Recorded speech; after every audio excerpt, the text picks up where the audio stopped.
What's up, everybody? Welcome to BioS3 Raw TV. Well, we're talking about something tonight that me and my boy Matt were talking about the other day. And I think it's something that should be addressed. I've actually never seen anybody else really address it, to be totally honest with you. And I think, we should do it here. So, now this goes for guys and girls. We'll get into a little bit on how different people feel different ways.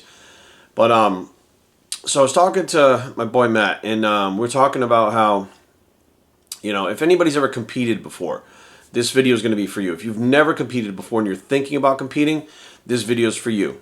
If you're just into bodybuilding and competing and you don't want to compete, it may not be for you, but just pay attention because you may go through some of this too. If you've ever, actually, I should say, anybody that's ever dieted down to be really lean, this video could be for you. Now,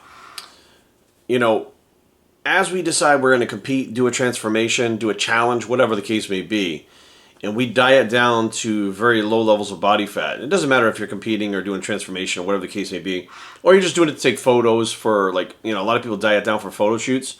They do a bunch of photos, every 3 or 4 months, and they use those for their social media. And what they do is they'll kind of bulk back up and go back down, and so they're kind of going up and down throughout the year, and you don't really see the pictures of them when they're bulked up, just when they're dieted down.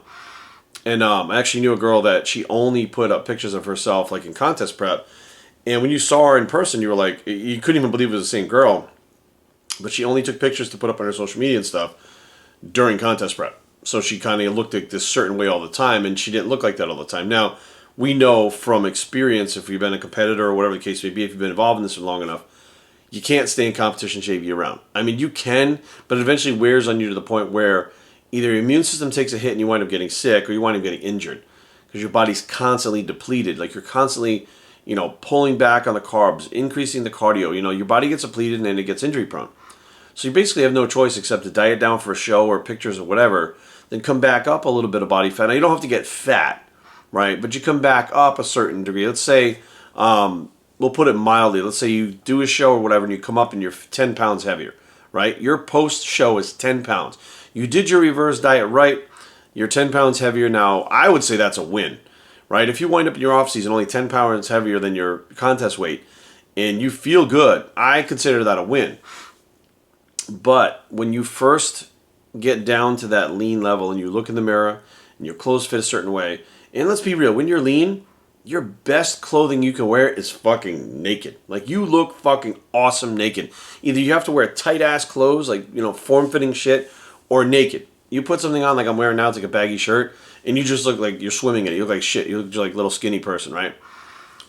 So you go through this process of dieting down, and you feel good. You look good. People are complimenting you and stuff because now, you're at the beach with your shirt off, or you're wearing a tank top at the gym or whatever the case is. People complimenting you. And then suddenly you get to your goal, the show, the pictures, whatever the case may be, and it's over. You reverse diet, you go back up again. Now, you look at yourself a little bit different. Here's where the mind fuck starts to happen. This is what I really want to talk about. Once you have dieted down to a certain point and you've looked your best and you go back to being your off-season or whatever you want to call it, your non-competition look, most people feel fat. And I'm talking about you could be diet down to 7% body fat and go up to 10%, which is still very lean. And at 10%, you feel fat. I tell people all the time, once you diet down for a show, you will forever feel fat unless you're dieted down again. It's a total mind fuck. And I think for some guys, it's not that bad. They diet down for the show and then they start gorging themselves afterwards. And if they put on 20, 30, 40 pounds in a month, they laugh about it. They got these big purple faces because their blood pressure's through the roof and they can't breathe. They're moon faces. They look like that when they walk in the fucking gym. They can barely breathe. They can barely walk. And they laugh at it. Now, those guys were never fat guys to begin with. I should say those people, because it could be women too. Those people were never fat people to begin with. Those people that laugh about gaining that weight, if you sit down and talk to them, you wind up realizing that they were really thin most of their life. They were thin, skinny, whatever the case may be. And they had to gain weight to get to the point where they looked good. Right? So now they gained all this muscle. When they diet down, they actually feel skinny. So they may diet down to whatever the weight is and look really good.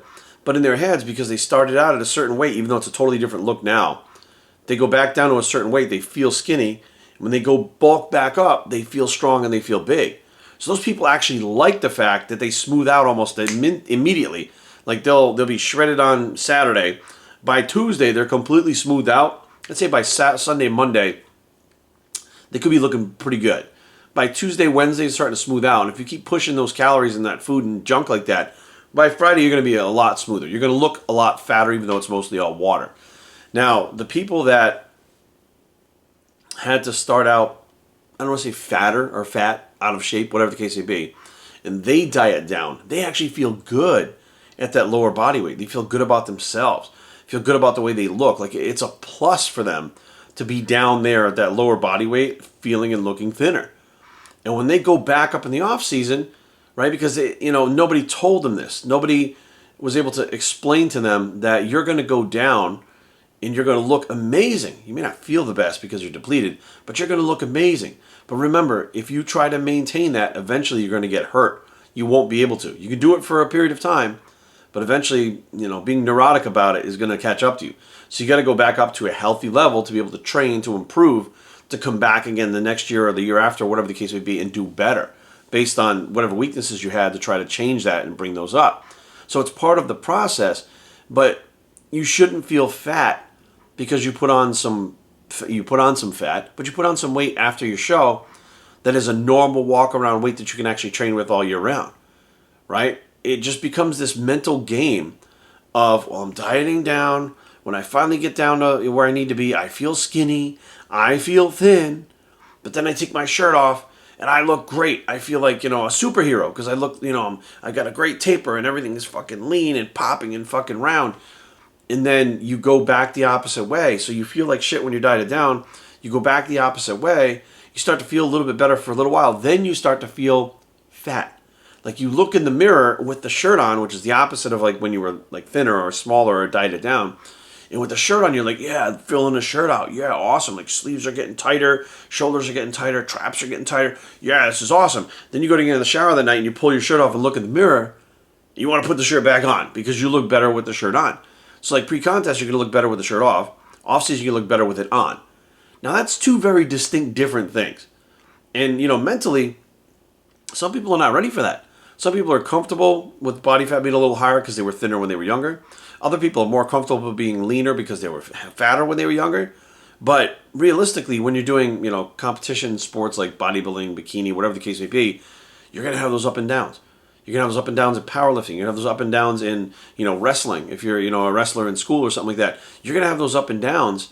And, the physique sports like bodybuilding and stuff really is not really about performance for the show.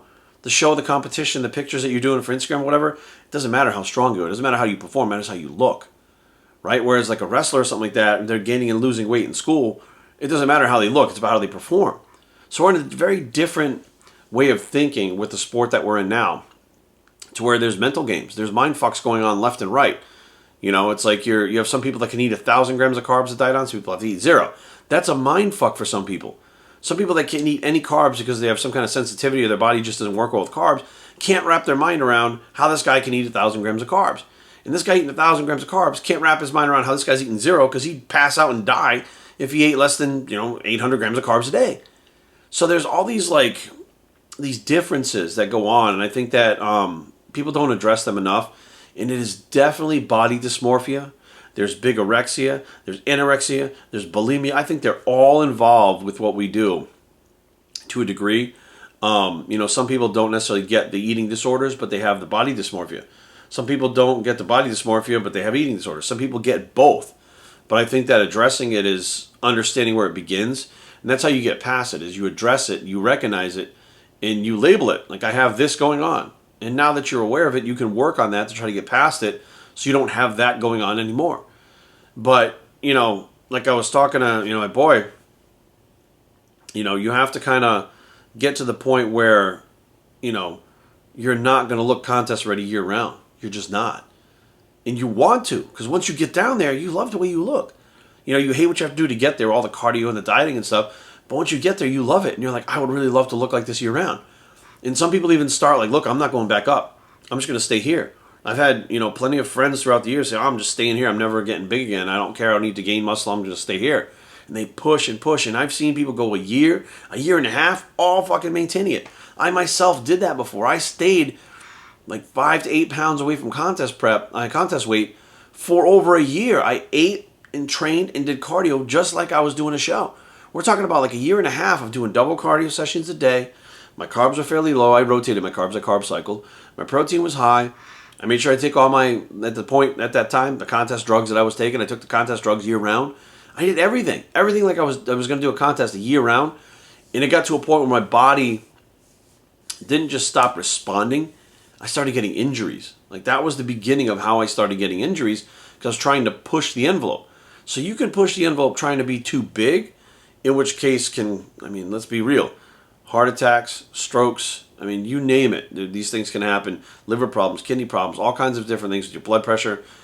Those can happen when you're trying to bulk and maintain that size too long. And the flip side, if you're trying to maintain that leanness too long, injuries, illnesses, because your body's depleted technically to be in that state. It's depleted. It's depleted of vitamins, minerals, carbs, proteins, fats. It's depleted of everything pretty much. You're basically starving your body, although your body doesn't know that you're doing it on purpose. You're starving your body to maintain that. Your body thinks it's dying. It's always looking for food. It can't repair itself properly. So there is this too far to be lean, too far to be too big, and right in the middle is kind of where you want to be at, right? The truth is always within the middle somewhere, right? So you go to where you need to be fat enough to make gains and be healthy, lean enough to stay where you're comfortable, but it's still not where you want to be. Like that middle place is where none of us want to be. Most of us either want to be huge or shredded and nothing in between, but realistically where we are in the middle is where we need to be to accomplish both those goals at certain times. Because without being here, this is not going to happen and this is not going to happen. You are literally going to go from here, and if you keep playing around, you can either die or wind up hurting yourself to where you get so skinny because you can't train, you end up on this end of the spectrum miserable. And you got other people that push themselves so hard to be lean all the time that they wind up getting injured, not even able to train, and then they wind up over here fat and they can't move around, and they're basically just completely inept. They just sit there all day and they just fucking gain fat nonstop. So they wind up going the opposite way that they want to be in, and then they're fucking miserable, right? So there is definitely a balance of it. And I think that people, they don't plan enough. They don't plan well enough. They just kind of I'm going to do this, and they don't really think about it. They just see what other people are doing online, and day to day it changes because they see different things and they're influenced by different people and different things that they see. They don't really take into account and they say, look, what's best for me? This is how I feel. This is how I think, and where should I go? The big part of what I've been doing the last few years is mentally working with athletes, mentally working with clients, mentally working with people, because if this is not right, this doesn't follow, right? So your mind has to go someplace first and your body follows. Your mind has to create it and has to tell your body what to do. If your mind is not strong and your mind is not in check and it's not on the same page of your goals, then your body's not going to follow it. And eventually one of two things winds up happening. You quit or you get hurt. When I say get hurt, it could be dying of a heart attack because you're pushing yourself too much from trying to be too big. And we see that all the time. Guys that are so big, their blood pressure stays really high. It's uncontrolled high blood pressure, and they wind up having kidney problems. They fry their kidneys. It's happened a million times in this sport. Nobody talks about it, but it's real. So be aware. If you're getting ready for a contest, be aware that after the contest, more than likely, there's going to be a little bit of mind fucking with you over there, okay? And if you're bulking like you're a perma bulker and you decide all of a sudden you want to do a cut, there's going to be some mind fucking there too, okay? Because you're going to feel really thin, really flat, like your body's going to respond in a certain way. It's going to make you feel like shit.